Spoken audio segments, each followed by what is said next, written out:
You're listening to Tabletop Arcanum, a podcast dedicated to learning and exploring the hobby of tabletop gaming. Your hosts are Justin Taylor and Richard Geese, so sit back and relax as we talk, discuss, and joke our way through the hobby we love so much.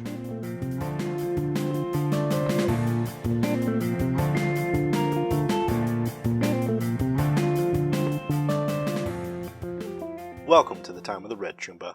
The mega corporation spent decades wrecking everything, and in the aftermath of their last war, everyone has to fend for themselves. But that's just fine. You can handle it. After all, in a world of vicious booster gangs, rampaging cyborgs, corporate assassins, and nihilistic doomsday cults, there's only one rule. Always take it to the edge.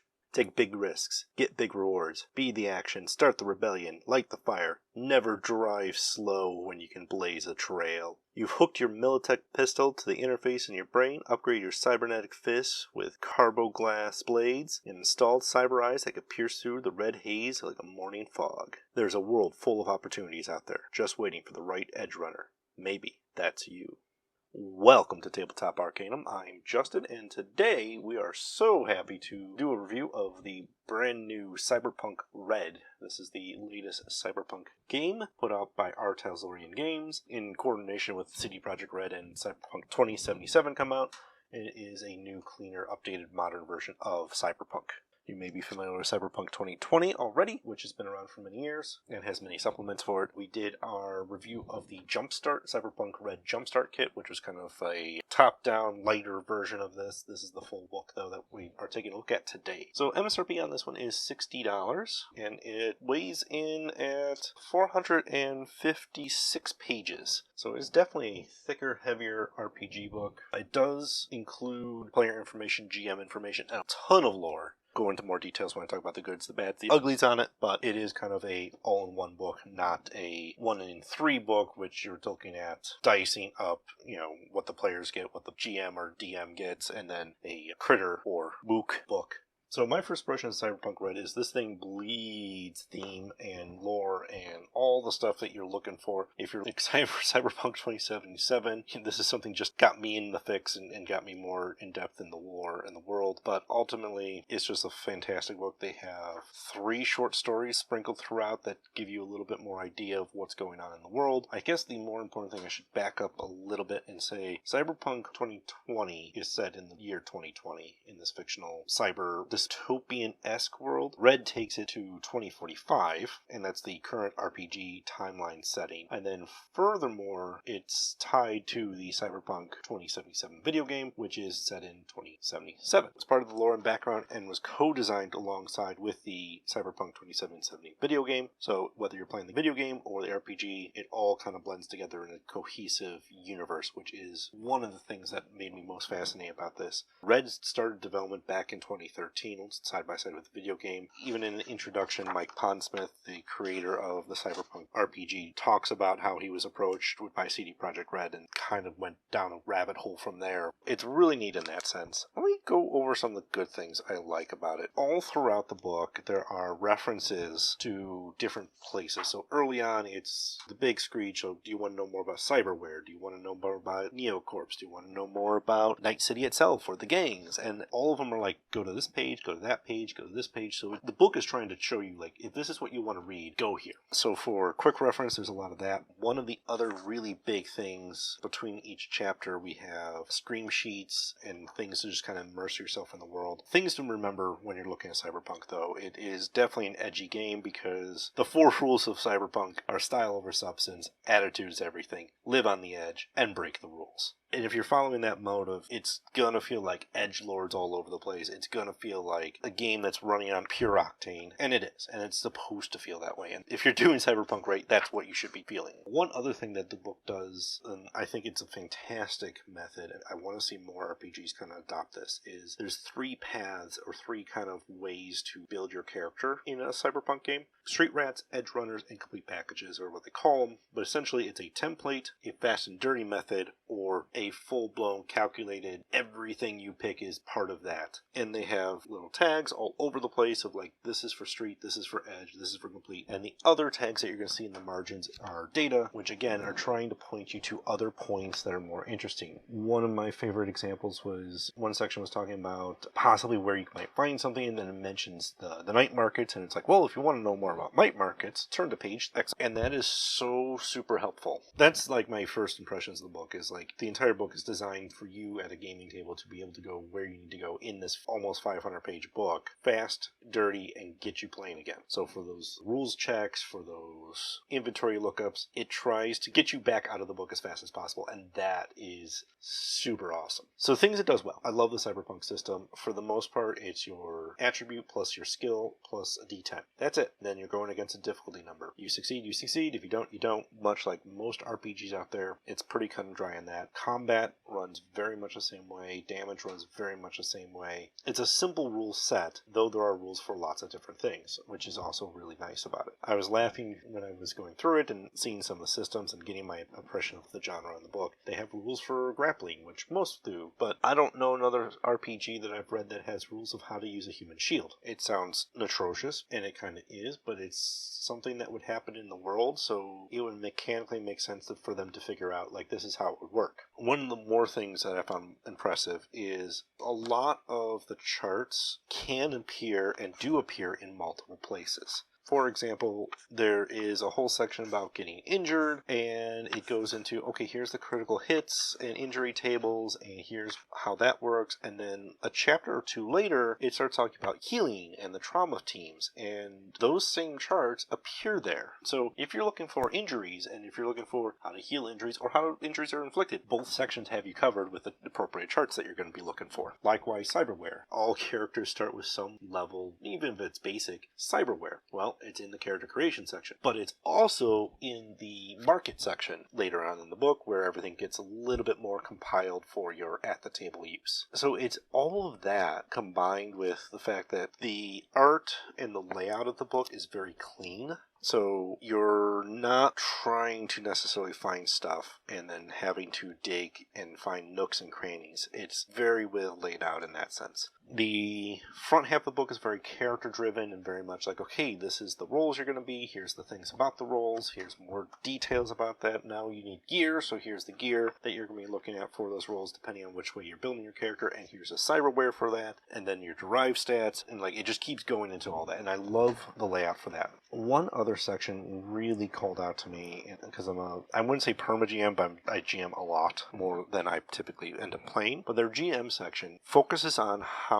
to make a cyberpunk story a cyberpunk story. What things you have to keep in on over the years, as Mike Pondsmith and everything has. It's things like make sure you keep it personal. That's important. Make sure it's always street level. This is not a game about heroics per se. It's really about getting paid and trying to survive the next day. There's always kind of a noir caper aspect to it. And then pacing. Pacing is such a big thing with a cyberpunk genre that there is, I want to say it's like a dozen pages. I didn't actually count, but there's a lot of pages dedicated to, in a session, in a story, how to keep your beat, how to keep going, to make sure that you're hitting your tones, you're hitting things right, and it's going through in a way that's going to feel cyberpunk. They even talk about things, and a lot of RPGs will do this too. They talk about like, okay, mood lighting, music, like you want to play like heavy rock in the background. You want to turn your lights blue. I may advise against that personally based on just where you play. You may actually want to be able to read dice and read notes and stuff. But there's two big things in an RPG book that stood out to me in this one. One I haven't seen in a very long time, and another I don't know if I've ever seen before. In the Art House Orient group made this a very gender neutral book. Everything is you, yours, your GM, your character, you as the player, or players. It never really aligns any sort of gender terms to those. The only time I've actually found gender terms was either in the narrative stories or flavored text sidebars. And that's because it's talking about a gendered character or it's talking about something in that vein. So accessibility and awareness of that is so awesome to see. And there's so many times you'll see in a lot of older RPGs, he, him pronouns used predominantly. More current or slightly more modern RPGs than that started using he, she, and including the feminine pronouns as well. But it's not universal. It's not taken to the level of, well, let's just make it neutral. You, like, let's face it, you are reading this book. Whoever you are, or they or them, it's okay. On the other piece of the book that I really did enjoy, and this is again from the GM's perspective, it's in the IP or improvement point section. It talks about how there are 4 buckets that most players fall into, and you have your warriors, your explorers, your socializers, and your role players. And I've been at tables with all these types of roles before, and I can literally call out people like, you are this, you are that, because I've seen it all in that sense. And some people are hybrids and mixes, but you figure out what they predominantly are, and you award your experience or your IP based on what they're doing with their typical play style. So if it is a Munchkin style warrior player who likes fighting, who likes doing stuff, they're going to get XP by doing the things that they're going to naturally do in a game. Same thing with role players. If they're very heavy character development, very heavy like using voices and all that fun stuff, they're going to get stuff based on that. If they give you a heroic speech at the table, which I have seen players do, they're going to be getting points for that, and that's awesome. And explorers, like the people who are like, well, let's look at the data sheet, so let's look at the scream sheet, let's talk to people, let's go to that club, like let's explore the world and the lore, they get XP for that, or IP for that I should say. And socializers are kind of that weird hybrid, and it's neat because they're the ones that are making connections, telling jokes, sharing stories, taking notes, and are looking to contribute to the success of the game in the session. They're not necessarily there for themselves, they're there for the social aspects of RPG, and they get their IP from doing stuff like that. I love it for all that.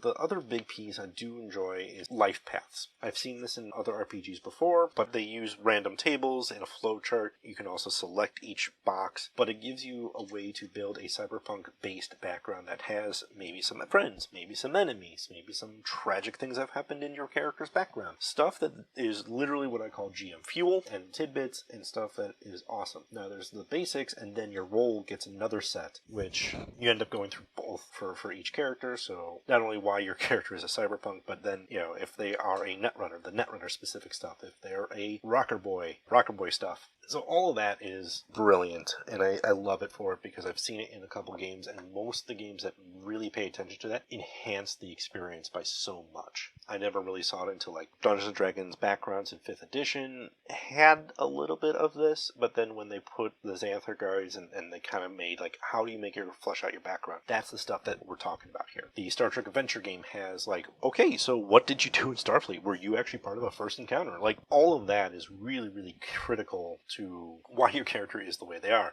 And that's also the GM fuel of like, well, they were part of this, or they didn't have this enemy, or they were it's a rocker boy, they were part of a band, but the band kicked them out. Well, why did they kick them out? Maybe they had an ego that the band didn't mesh with, and now they're moving on, and now you can bring that band in as an adversary or a foil to the rocker boy, or maybe that band really needs them back, all sorts of stuff. And then the lore in the book is just all over the place. It's detailed. One of the other great layout features is you have a bullet point history section of what happened from early 90s to 2045, and then breakouts of what those bullet points really mean. So if you really want to learn more about the Third Corporate War, there's a section that expands upon, the Third Corporate War wasn't just between these two corps, but this is how it broke out, this is how the tone of the war, and this is what happened and consequences thereof. All that being said, Cyberpunk Red is a wonderfully modern RPG book that bleeds theme and bleeds narrative interest. The opportunities in the book are going to be the same problems I have with a lot of RPGs. There's a lot crammed in this book, and it needs supplements to expand upon the lore. Net running and the net, especially the post-net, is a cool mechanic for one specific character, and they have systems in there for net running, but it's a little on the vague side because what used to be net running in Cyberpunk 2020 is not true anymore because the net broke, which is a good thing because now it's not heavily laced in systems, but it's not expanded deep enough in this book to really get a full grasp on it. I'm hoping that the Cyberpunk 2077 video game has a little bit more of that, so that if you can combine those two elements, you can actually see what net running looks like and experience it in the RPG. The only other possible inclusion, they have an index, which is going to be a pretty good reference. The character sheet is actually pretty straightforward. It's very text heavy, which is going to be my one kind of issue on it, more so than a lot of other RPGs, because you also have a sheet about all your cyberware. So it's not a crunchy game like Shadowrun will be, but it is still crunchier than, say, 5th edition Dungeons & Dragons game. It's not going to be as option intensive as a Pathfinder game. It hits this weird medium blend of a little bit of everything, which is not necessarily a good thing, not necessarily a bad thing. It's just what it is. Overall, for $60, you're getting a lot of value out of this book. Even if it is just a lore book to you for the Cyberpunk 2077 video game, there's so much in here. There's stories about Johnny Silverhand. There are stories about Alt. There are stories about the Nomads and the Wastelands. And all of that peppered throughout makes it interesting. The downside, I would say, to the book is because it's peppered throughout, it's hard to find one section that says, okay, this is what I need for everything, which is somewhat counteracted by things like the critical injury tables being in 2 spots, but it doesn't completely alleviate that. I would recommend Cyberpunk Red for any RPG group who would be interested in a cyberpunk game and wants to do true Blade Runner cyberpunk style dystopian with a little bit of crunch and figures, but not too much to make it a game that engineers need to play. If you're interested in modern settings and a non-dystopian future, but definitely a dark future, Cyberpunk is a game for you. If you like edgy, fun, high-style games, it's going to be great for you. If you're the type of RPG group that is not very keen on modern games, you're going to want to stay away from Cyberpunk. It is so modern, there's not a lick of magic whatsoever in the book. The closest thing you get is some of the net programs that you could battle as a netrunner are named like demons and hellhounds, but that's because it's trying to play on that edge. If you are a group who wants more adventure and wants more heroic moments in your game, Cyberpunk may not be the game for you at that point. It is definitely a more deadly system. It is definitely a more dangerous world. You are not really meant to survive it. I don't think it's as deadly as, say, Call of Cthulhu, but it is definitely where it is recommended that you have at least a backup character in mind. It is recommended to the GM that you are trying to kill your characters. At most cons, Mike Pondsmith, the creator himself, will run the Mike will kill your character table. So that is all a thing to be aware of. If this sounds like it's the game for you, I definitely recommend checking it out. I do also recommend checking out and supporting your local friendly gaming store. And if they are a friendly retailer, ask them about the Bits and Mortar, which is a retailer program that allows them to give you a PDF of a purchased book. Cyberpunk Red is available on Bits and Mortar for that purpose. So you can get your PDF copy along with your physical copy, so you can have some quick references and options for yourself, depending if you're reading it on your laptop or computer, or if you're lugging your books around per normal. That being said, thank you for listening to Tabletop Arcanum's review of Cyberpunk Red. If you'd like to find us on our socials, we have Facebook, Twitter, and Instagram. We are also on YouTube and Twitch. This has been Justin. Thanks for listening. Happy gaming.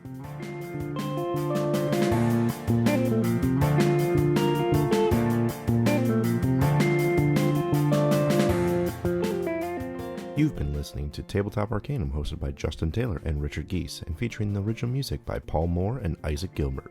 You can follow us on most social media platforms. Please don't forget to like, subscribe, and leave us a review on whatever platform you listen to podcasts. As always, thanks for listening.